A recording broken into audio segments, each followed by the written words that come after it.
Hi, welcome to அடடடட அசத்தல் சமையல். இன்றைக்கி நம்ம நண்டு வச்சு ஒரு டிஃப்ரெண்ட்டான ஒரு ரெசிபி பார்க்க போகிறோம். ஸோ இந்த ரெசிபி பேரே டிஃப்ரெண்ட்டாக இருக்கும். நீங்கள் பேரை கேட்ட உடனே ஐயா என்ன இது அப்படின்னு நினச்சிடாதீங்க. டேஸ்ட்டில் ரொம்ப சூப்பராக இருக்கும். ஸோ இது பேர் நண்டு தித்திப்பு. யூஸ்வலாக நம்ம நண்டு காரசாரமாக சாப்பிட்டு பழக்கம். நம்ம சளிக்கெல்லாம் நல்லா சளியெல்லாம் எடுத்துரும், அந்த மாதிரி தான் கேள்விப்பட்டிருப்போம். இது பேரில் தான் இதுக்கு நண்டு தித்திப்பு, ஆனால் இதுவும் காரமாக தான் இருக்கும். ஸோ இதுக்கு தேவையான பொருட்களை நம்ம இப்போ பார்த்துடலாம். இதுக்கு நான் நண்டு க்ளீன் பண்ணி எடுத்து வச்சுருக்கேன். அதுக்கப்புறம் காரத்துக்கு பச்சை மிளகாய். இந்த டிஷ்க்கு நம்ம காரத்துக்கு பச்சை மிளகாவும் மிளகும் யூஸ் பண்ணுவோம். அதுக்கப்புறம் தாளிக்கிறதுக்கு வெங்காயம், தக்காளி. இது பார்த்திங்கன்னா அரைக்கிறதுக்கு இது 2 தேங்காய் சில்லு எடுத்திருக்கேன். அதுக்கப்புறம் கொஞ்சம் முந்திரி பருப்பு, அப்புறம் கசகசா. இதுவும் பார்த்திங்கன்னா நம்ம வறுத்து அரைப்போம் மசாலா. இது ஒரு டேபிள் ஸ்பூன் இருக்கும் எல்லாமே. மிளகு, சீரகம், அதுக்கப்புறம் சோம்பு. இப்போ நம்ம இந்த நண்டு தித்திப்பு செய்ய ஆரம்பிச்சிடலாம். அதுக்கு நான் ஸ்டவ்வில் ஒரு கடாய் வச்சுருக்கேன். இப்போ நம்ம ஸ்டவ் ஆன் பண்ணிடலாம். இப்போ இந்த கடாய் சூடாகட்டும். இப்போ கடாய் சூடாயிருச்சு. இதில் நம்ம எடுத்து வச்சுருக்க இந்த மசாலா பொருளை போட்டுடலாம். மிளகு, சீரகம், அதுக்கப்புறம் சோம்பு. இதை நம்ம லைட்டாக வறுத்துக்கணும்.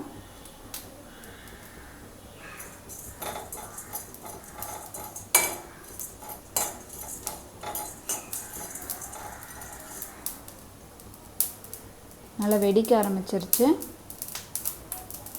கருகிராமல் பார்த்துக்கணும். இப்போ வறுத்தது போதும். நம்ம இதை ஸ்டவ் ஆஃப் பண்ணிவிட்டு இதை ஆற வச்சு நம்ம அரைச்சிடலாம். இப்போ இதை ஒரு கிண்ணத்தில் வச்சாச்சு. இப்போ இதை ஆறட்டும். ஆறினதுக்கப்புறம் நம்ம இதை அரைச்சிடலாம். இப்போ நம்ம வறுத்து வச்சுருந்த அந்த மிளகு, அப்புறம் சீரகம், சோம்பெல்லாம் மிக்ஸி ஜாரில் போட்டாச்சு. இப்போ இதை நம்ம ஒரு ஓட்டிடலாம். இப்போ நம்ம செய்ய ஸ்டார்ட் பண்ணிடலாம். நான் ஸ்டவ்வில் ஒரு கடாய் வச்சுருக்கேன். இப்போ நம்ம ஸ்டவ் ஆன் பண்ணிக்கலாம். இப்போ இந்த கடாய் சூடாகட்டும். இப்போ கடாய் சூடாயிருச்சு. நம்ம இதில் நல்லெண்ணெய் சேர்த்துடலாம். ஒரு கரண்டி நல்லெண்ணெய் சேர்க்குறோம். இப்போ எண்ணெய் நல்லா சூடாயிருச்சு. இதில் நம்ம சோம்பு சேர்த்துடலாம். சும்மா ஒரு அரை ஸ்பூன் அளவுக்கு சோம்பு கொஞ்சம் பொரியட்டும். இப்போ சோம்பு நல்லா வெடிக்க ஆரம்பிச்சிருச்சு. இப்போ நம்ம நறுக்கி வச்சுருக்க வெங்காயத்தை சேர்த்துடலாம். வெங்காயத்தை லைட்டாக வதக்கிடலாம். இப்போ வெங்காயம் வதங்கிருச்சு. இப்போ நம்ம நறுக்கி வச்சுருக்க தக்காளியை சேர்த்துடலாம். இப்போ தக்காளியையும் நல்லா வதக்கிடலாம். இப்போ தக்காளி நல்லா வதங்கிருச்சு. இப்போ நம்ம எடுத்து வச்சுருக்க நண்டை சேர்த்துடலாம்.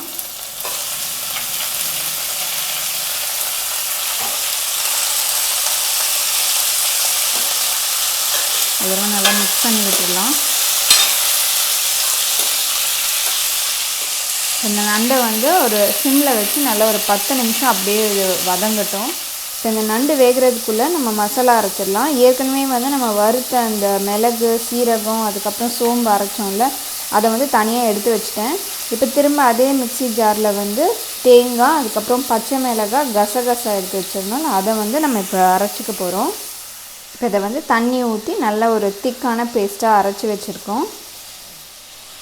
இப்போ நண்டு ஓரளவுக்கு வெந்துருச்சு. இதில் நம்ம அரைச்சி வச்சுருக்க அந்த விழுதை சேர்த்துடலாம். தேங்காய், கசகசா, பச்சை மிளகாய் விழுது. இது கொஞ்சம் தண்ணி சேர்த்துடலாம். இப்போ இதில் நம்ம தேவையான அளவுக்கு உப்பு சேர்த்துடலாம். நல்லா இதை மிக்ஸ் பண்ணி விட்டுடலாம். இப்போ இதை நல்லா மிக்ஸ் பண்ணி விட்டுடலாம்.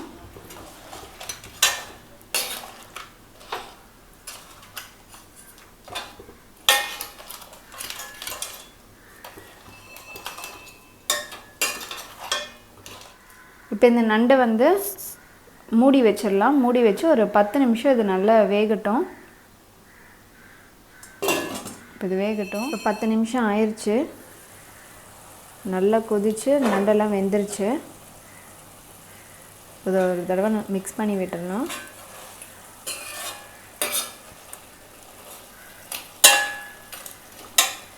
இப்போ இதில் வந்து நம்ம பொடிச்சு வச்சுருக்க அந்த மிளகு, சீரகம், அதுக்கப்புறம் சோம்பு பொடியை வந்து தூவிடலாம்.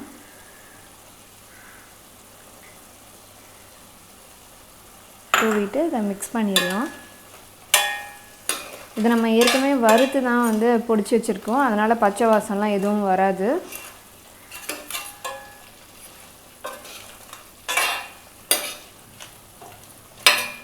இதை மிக்ஸ் பண்ணிடலாம் நல்லா. இப்போ இதில் வந்து லாஸ்ட்டாக கொத்தமல்லியை வந்து தூவிடலாம். அவ்வளோதான், நம்மளோட நண்டு தித்திப்பு வந்து சூப்பராக தயாராகிடுச்சு. நம்ம ஸ்டவ் ஆஃப் பண்ணிடலாம். இப்போ இதை வந்து நம்ம ஒரு சர்விங் பவுலில் மாற்றிடலாம்.